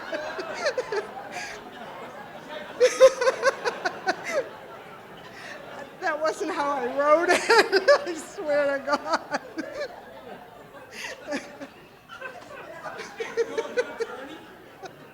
No. Oh my God. I did not write it that way. I did not. I was fortunate enough to work in the kids program for 6 years, and the days were long and emotional and physically draining and hard. So we'd go out at night to kind of blow off some steam. We laughed, we had a lot of fun, and there were some shenanigans. I think Mike and Danny might have been in charge of the shenanigans. I remember a long night at Murphy's Bar in Old Alexandria. At the end of the night, somebody thought it was a good idea for us to do A1 steak sauce shots. It was not a good idea. But we all know how helpful Danny is. And one of the trips down in the hotel lobby in D.C., there were these ceramic kitty cats, like this big. Cynthia Hurley wanted them to be beside her swimming pool. Danny gave him a police escort from D.C. back to Boston, and they're still by Cynthia's pool, right? Danny, Mike Feely, Bill Brown, Doris Beauregard, Shakrella, and Cynthia Hurley decided to create New England Chapter of Cops. They worked really hard at it. So the healing that took place once a year in D.C. was now here, year-round, thanks to these guys. Danny, in addition to the gifts he gave us from cops, gave us Melinda, Nick, and Liv. We are so blessed and so fortunate. We can't thank you enough. You made such a difference in our lives, our kids, so many kids' lives. Danny, we love you.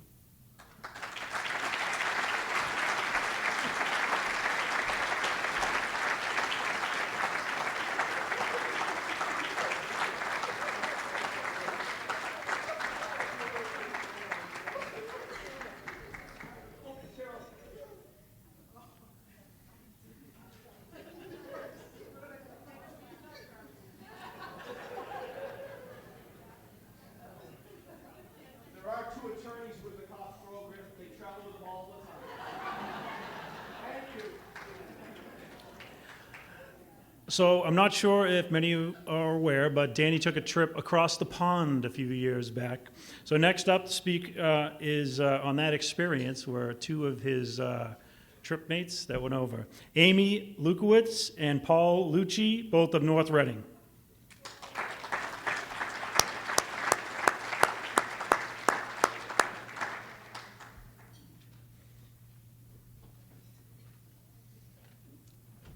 Did I get that right?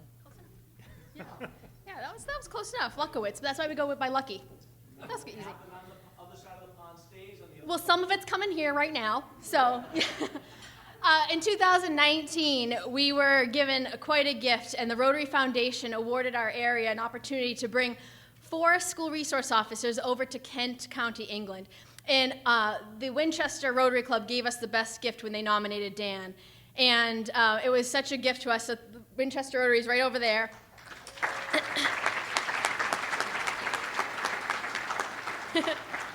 And although I was the team leader on paper, that was certainly not the case.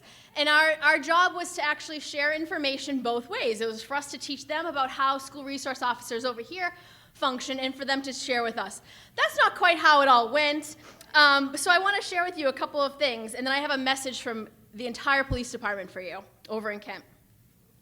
So from the second we landed in England, we knew that we'd have to get in with the Kent Police Department. So we sent in Dan with the Danny smile. And it was wonderful. So from the second he smiled at them, he converted the toughest tactical officer, the most experienced narcotics trainer that we could meet, and he made those redcoats fall. They loved him. They were talking to him constantly, and he got us in everywhere. I couldn't believe it. All of a sudden, we had access. We went on, oh my gosh, Dan, what did we do? We had an undercover operation. We worked with the K-9 unit. This was supposed to be a school resource officer trip. We got everywhere, and I swear it's because Dan smiled at them. So impactful was Dan's impression on the Kent police that when we had one night off and we were talking to them about Boston sayings like, wicked awesome kid, they corrected us and they said, no, that's not what Bostonians said. They say, but guess what? And, but you know what? And it'll only take an hour out of a week, which we've heard several times. He has the entire country thinking that's what Bostonians say.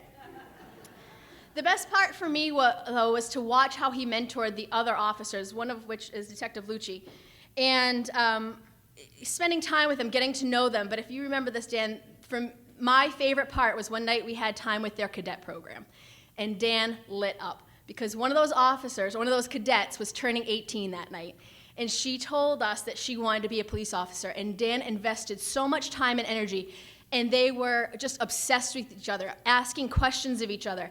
But what I loved about watching that moment was it was a two-way conversation. It wasn't Dan telling her what to do in her career.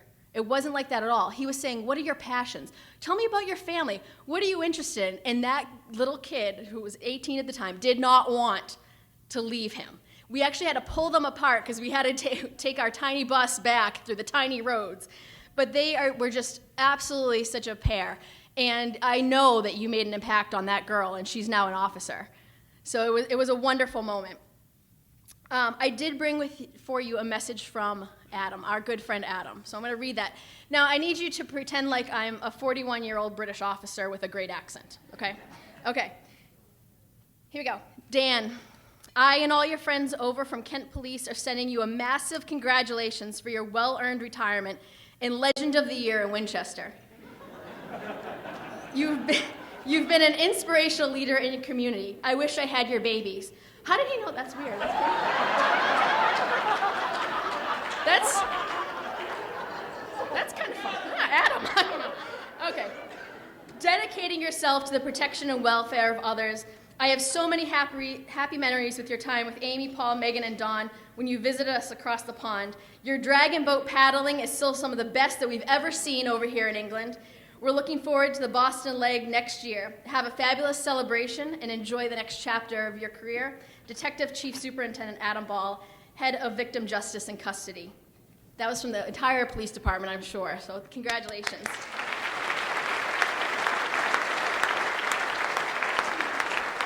How's everyone doing? little bit of an outsider here from North Reading. You know, if you know where that is, go north. All right, so I became a school resource officer in 2013. Everyone in my department who was a school resource officer told me I have to meet Dan Perenick and I have to go to Coffee with a Cop, the bi-monthly meetings Dan has, usually in Winchester. I'm not sure if they were more excited about the food, but of course, if you look at me, I could care less. So when I went there, my mission was to meet Dan, and the first second I saw was that great smile of his.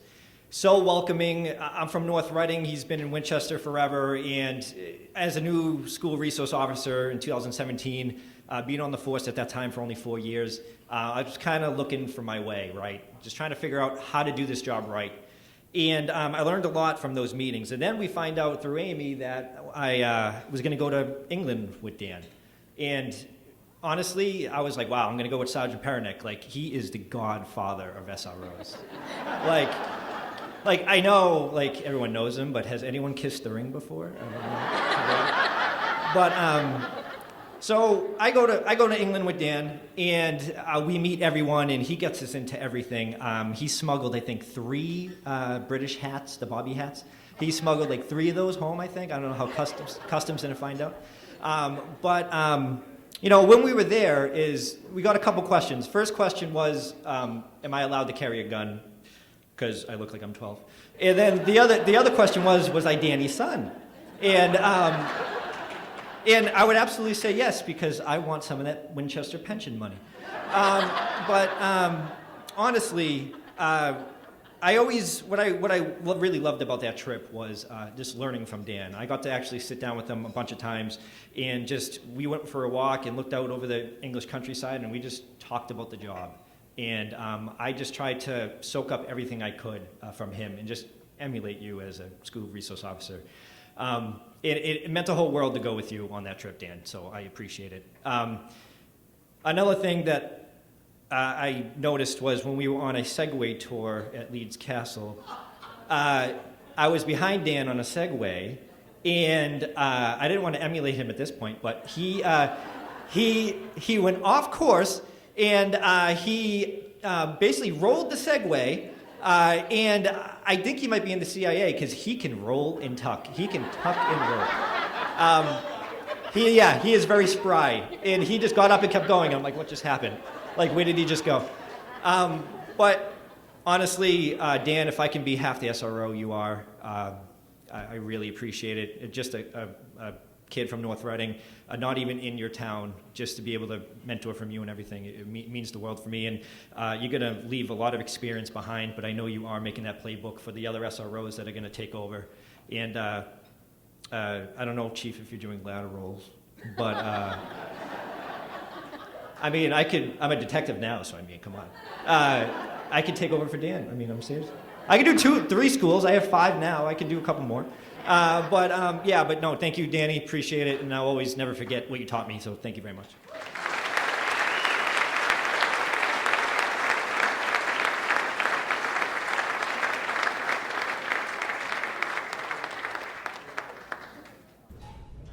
Next up is Danny's good friend. He was the deputy chief of the MBTA Transit Police Department.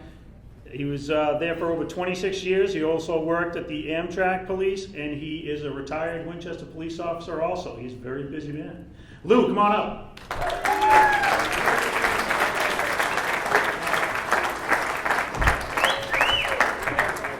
All right. Well, Danny. So, like the chief says, back in the day, I was a police officer in Winchester, and that's when I first met Dan Perenick. And that was more than 33 years ago. But Dan is such a likable guy. We hit it off very early on and became good friends.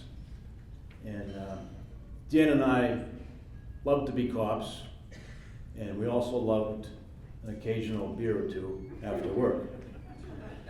But you know, as time went by, I transferred to the transit police, like the chief said, and but Dan and I remained good friends. And we also continued to enjoy an occasional beer or 2 after work back in the day. So my story is one night I was on my way home from work in Boston, and after work, and it was about 2:30 in the morning, and I got off work at 11:30, by the way.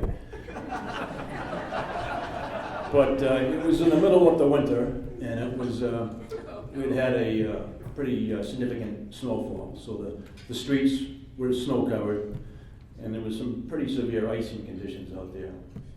And unbeknown to me at the time, there had been some minor motor vehicle accidents on South Border Road in Winchester. And it was also unbeknown to me that the Winchester police had posted a cruiser on South Border Road at Leslie Road to block and detour traffic, because it was that icy out there, you know, and the Sanders, they didn't have an opportunity to get back up there. So anyway, I'm coming off 93 and I'm coming down South Border Road, and I see a Winchester police cruiser on South Border Road in the middle of the roadway, and the blue lights are flashing. And I look inside the cruiser, and there's an officer inside reading the newspaper. And I remember thinking, that's odd. What the hell's he doing? He never looked up. So I just drove around the cruiser and continued on my way down South Border Road. So now I'm at the end of South Border Road, the little hill that comes down by Highland Avenue. And there I see a second Winchester police cruiser parked in the middle of Highland Avenue, blocking South Border Road, and the blue lights are on. And as I get closer, I see it's Dan Perenick. So I'm really excited to see my good friend Dan, you know. So I start flashing my high beams on and off, you know, as I'm coming down the hill. And unfortunately, Dan doesn't recognize my new vehicle. So he jumps out of the cruiser and he puts his arms over his head to say, like, slow down or stop, I guess, you know. I don't know. But at that very second, he does this unbelievable backflip because he slips on the ice. His feet go right over his head and he lands on his back. You know, it was the funniest thing I ever saw. I couldn't stop laughing, you know. So I roll up next to Danny. He's lying on his back. I roll my window down and I stick my head out the window and he's lying on his back and I said, "Hey, Dano, how come you're laying down on the job?" It's the first time I ever saw Dan Perenick mad. You know, I couldn't stop laughing. I'm looking at him. He's so upset he won't even talk to me. So I roll my window up and I keep laughing and I go on my merry way, you know. But actually, what had really happened was Dan hit the ground so hard, he actually broke his handcuffs. His handcuffs were on his gun belt, you know, in the small of his back. And he broke his handcuffs and he hurt his back. So now he's out of work for a couple of days. So now the Chief Abatelli's in the audience here, he wants a report on how Dan damaged department-issued equipment, the handcuffs, and why he's out of work for a couple of days. So Danny submits this report, and it read something like, on the above date, at 2:30 a.m., I'm on South Border Road talking to my friend Lou Best, and I broke my handcuffs and I hurt my back. So the Chief knew that we were pretty good friends. And he also knew that we liked to enjoy a beer or two after work back in the day. So he was pretty suspicious. True story, Dan had to buy a new pair of handcuffs. You know, and there's been a lot of nice things said tonight. There's probably 1,000 Dan Perenick stories out there. Some we can tell and some we can't tell. You know, the statute of limitations is not quite up yet. Right? But seriously, I just want to say, Danny, you know, from my family, thank you for your friendship over the years. Thank you for your dedication to law enforcement, to the Winchester Police, and especially to the town of Winchester. And it's my great honor to be here tonight and to present you with that very same pair of handcuffs that you wrote on South Border Road back in the day.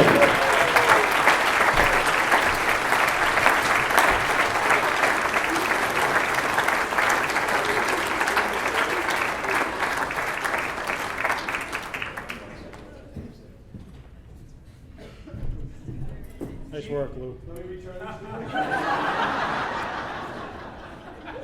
Now the moment you've been waiting for.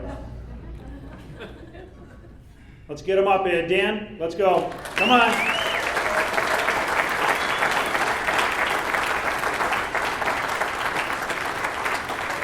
33 years, patrol officer, mountain bike officer, honor guard, patrol supervisor, detective sergeant, SRO, CRO.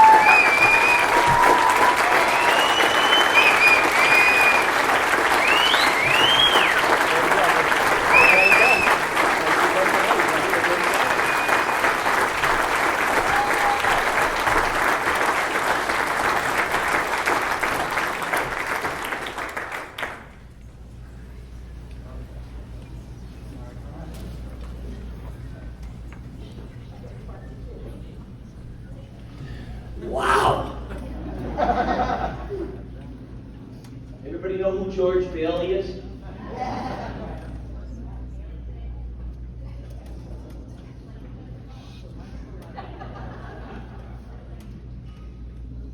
I love that movie, and I'm just very pleased to be able to be with you all tonight.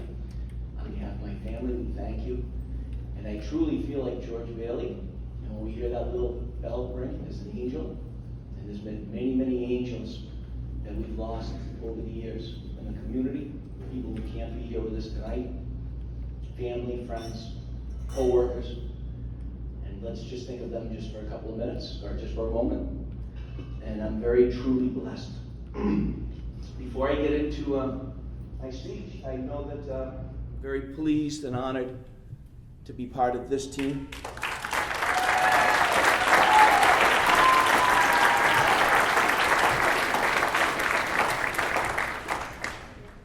I'm also very pleased to be part of this team.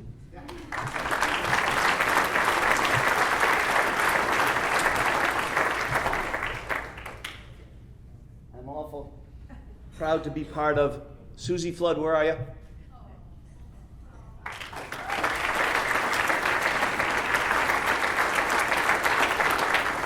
Bruce Flood, who's not with us tonight. Work hard, be kind, and Susie, love you and your family. I couldn't resist.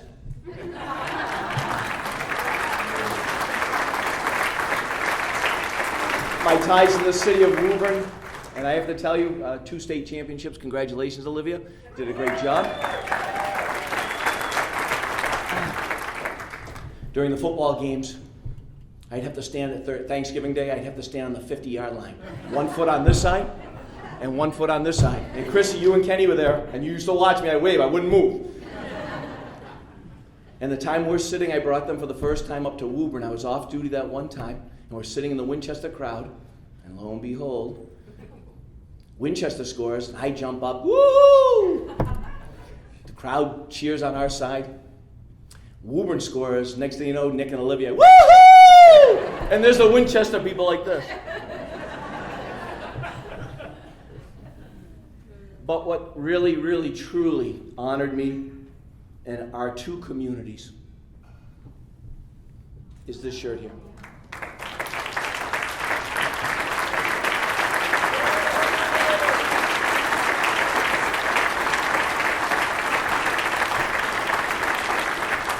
I've never seen 2 communities come together in such a way, and with my children being part of that, and the community that I love so much in Winchester, and my friends in Woburn, to bring those 2 together and to be all in the same room this evening for this wonderful award. Couldn't ask for anything better. And I think of him every day. I think of all our students that we've lost over the years, and he's a special place. Now, Dot, I'll only be about 3 or 4 minutes. That's it. I'm extremely humbled and thankful and blessed to be here this evening with all of you and to receive this wonderful recognition as a community police officer. First and foremost, a huge thank you to the community members who nominated me for this prestigious award that 41 other outstanding community members received in years past, especially last year's recognition of all essential workers during this pandemic. It is a great honor to be among the other recipients here this evening, and thank you all for your contributions. Thank you to the Winchester Chamber of Commerce, Kathy Alexander, Dana Garmy, and all of your members for what each of you do each every day for our community and also for organizing this wonderful evening, and I know it wasn't easy. To my lovely and extremely patient wife, Melinda, and our beautiful children, Nick and Olivia, I would not be here this evening if it was not for your endless love, unwavering support, and belief that I was making a difference in this unsettling world. Thank you for putting up with the phone calls at all hours of the day and night, my nights, weekends, holidays away from you all, but I could not have done it without you by my side. Mucho grande so much.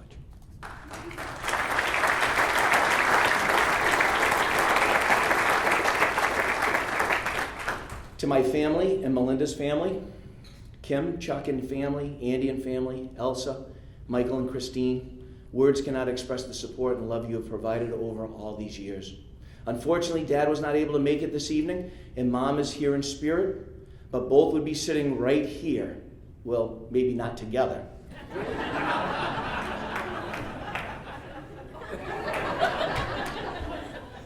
And would be extremely proud. If they were able to provide some of their parental advice, Dad would say, life is good, but it's short. Go out and kick some ass. And Peg would say, this is no dress rehearsal. Live life because who knows what tomorrow may bring. Each and every one here this evening, and for folks who could not be here, I thank you for your unwavering support and love over the years in my career. I would need another hour to thank each and every one of you individually, and Dot won't let that happen. Because each and every one of you have made a difference in this world and have helped me make a difference in this world. So bear with me for just a few minutes. It's my night. So here we go. Dot, stay calm. To our town and our state leaders, to the Winchester Police Department, including Patrol, Detective Bureau, Administration, Dispatch, Support, Auxiliary, Retirees, and our Explorers. To all members of the Winchester Fire Department, to all members of the Winchester Department of Public Works, true unsung heroes.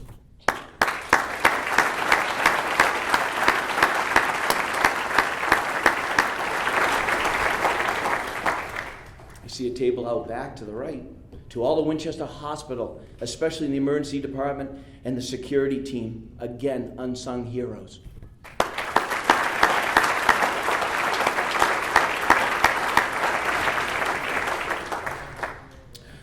To all current and retired educators, administrators, nurses, counselors, custodians, food service angels, support staff, and most importantly, our students and families of the Winchester Public Schools, I've truly loved working with each and every one of you.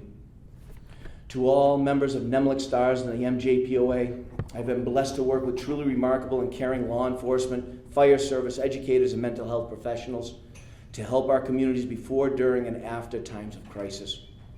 To my scouting family, both Winchester and Woburn, all of the wonderful memories and times together and watching young future leaders grow and mature right before our eyes. To the Anchor Society and the Winchester Rotary Club, along with my vocational training team and the wonderful experiences, life lessons, and service to others we have shared. Amy, I'm wearing my Rotary tie. To Dr. Phyllis Kaplan Silverman, my cousin Lou Zalazzo, the entire Cullen family, and our close friends and neighbors, more like extended family, for being there to support me in the good and not so good times, and for allowing me to be me around you. And sometimes even Doug would appear.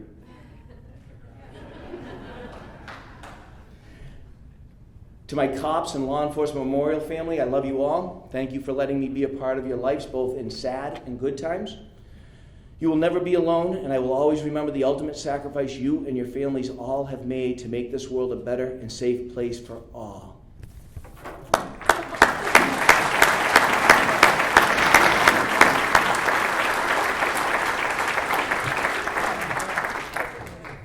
Well, it's time to close this wonderful evening up, but before I do, I need to thank dear friends Bill Ryerson and Joe Brown from the Daily Times, and for their quiet but very impactful roles they have played as photojournalists over my career, and for helping get the message out about the wonderful impact school resource officers make each and every day. To former and current school community resource officers Anthony Russo, Stephen Palmer, Phil Koss, Mike Ciccarello, and Mike DeRosa.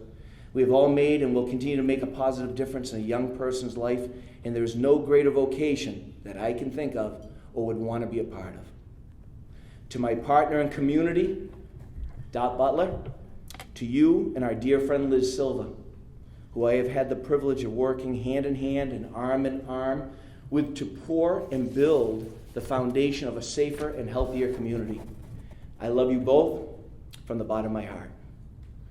I would not be here this evening if it was not for each and every one of you. Myself and my family thank you all for taking time tonight to share in this true celebration of our community. I thank you all. Couldn't have asked for anything nicer to finish up my career. And again, each and every one of you, if I spent 5 to 10 minutes with, we would have a story, we would have something to share. And I just thank you all. And again, my family for standing by me through thick and thin. And Dan O'Connell, thank you for running a wonderful night. And Chamber of Commerce, thank you once again. And for everybody that came this evening, thank you. Appreciate it from the bottom of my heart.